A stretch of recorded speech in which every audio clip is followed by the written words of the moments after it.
Assalamualaikum warahmatullahi wabarakatuh. Bagaimana kabarnya hari ini?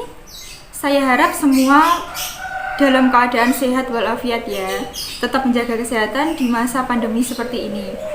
Alhamdulillah pada hari ini kita dapat melakukan pembelajaran ekonomi meskipun pembelajaran ini dilaksanakan secara online atau daring. Langsung saja saya akan menjelaskan materi tentang konsep dasar ilmu ekonomi yang meliputi pengertian ekonomi, kemudian prinsip ekonomi dan juga motif-motif dalam ekonomi. Pengertian ekonomi dan ilmu ekonomi. Ekonomi berasal dari bahasa Yunani yaitu oikonomi, terdiri atas kata oikos rumah tangga dan nomos aturan. Jadi ekonomi dalam arti sempit merupakan aturan rumah tangga. Secara luas, ekonomi mempelajari kegiatan manusia dalam memenuhi kebutuhannya. Sedangkan ilmu ekonomi merupakan ilmu yang mempelajari tentang usaha-usaha manusia dalam memenuhi kebutuhannya dengan memanfaatkan sumber daya yang ada. Ekonomi dikatakan sebagai ilmu karena memiliki komponen-komponen ilmu, yaitu teori, fakta, fenomena, dan konsep. Selanjutnya yaitu pembagian ilmu ekonomi. Ilmu ekonomi dibagi menjadi 3 kajian ilmu, yaitu yang pertama, ekonomi deskriptif. Sesuai dengan namanya, ilmu ekonomi deskriptif ini bersifat deskripsi, yang berarti ilmu ekonomi ini memaparkan data-data yang bisa menggambarkan berbagai fakta serta fenomena ekonomi yang terjadi.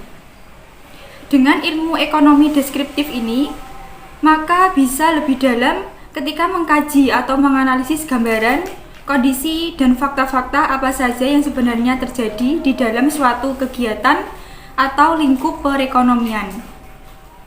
Agar gambaran tersebut valid, maka data yang dikumpulkan harus mengacu pada kenyataan atau fakta yang sebenarnya dan harus tersusun secara sistematis.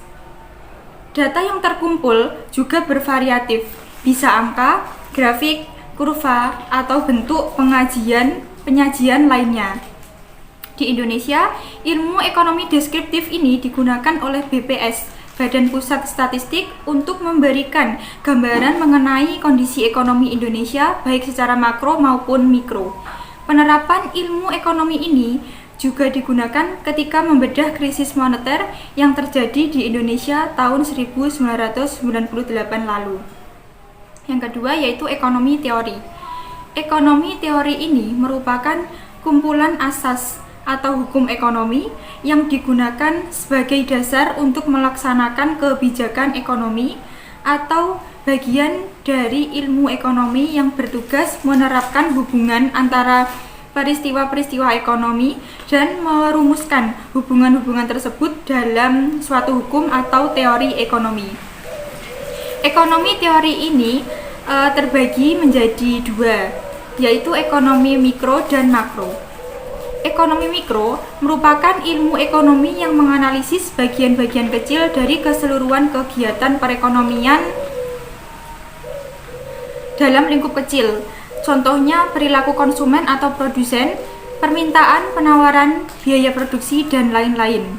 Kemudian, yang ekonomi makro itu ilmu ekonomi yang menganalisis perubahan perekonomian rumah tangga, perusahaan, dan pasar secara luas.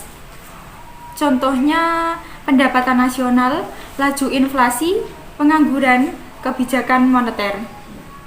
Yang ketiga yaitu ekonomi terapan. Ekonomi terapan merupakan bagian dari ilmu ekonomi yang merupakan penerapan ilmu ekonomi teori yang menelaah kebijakan yang perlu dilaksanakan untuk mengatasi permasalahan-permasalahan yang timbul dalam suatu perekonomian. Contohnya yaitu pengukuran dan metode analisis statistik. Selanjutnya yaitu motif-motif ekonomi. 3 pelaku ekonomi memiliki motif berbeda-beda berdasarkan tujuan yang diperolehnya. Motif ekonomi produsen.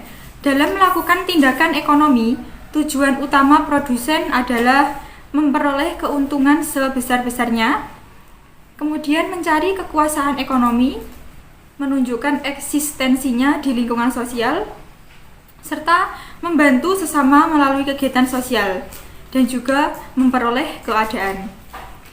Kemudian yang motif ekonomi konsumen, secara umum motif ekonomi konsumen ini dia memiliki tujuan untuk memenuhi kebutuhan, mencari kepuasan optimal, dan meningkatkan status sosial dalam masyarakat.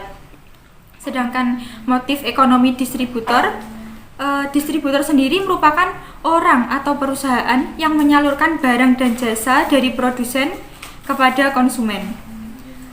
Motif ekonomi dibagi menjadi dua macam, yaitu motif intrinsik dan ekstrinsik. Motif intrinsik, motif ini berasal dari dalam diri sendiri. Contohnya, Ana membantu korban banjir karena munculnya rasa simpatik di dalam hatinya. Sedangkan motif ekstrinsik ini merupakan motif yang berasal dari luar. Contohnya yaitu Ali menabung uangnya di bank karena semua teman-teman di kelasnya melakukan hal yang sama sehingga dia mengikuti teman-temannya.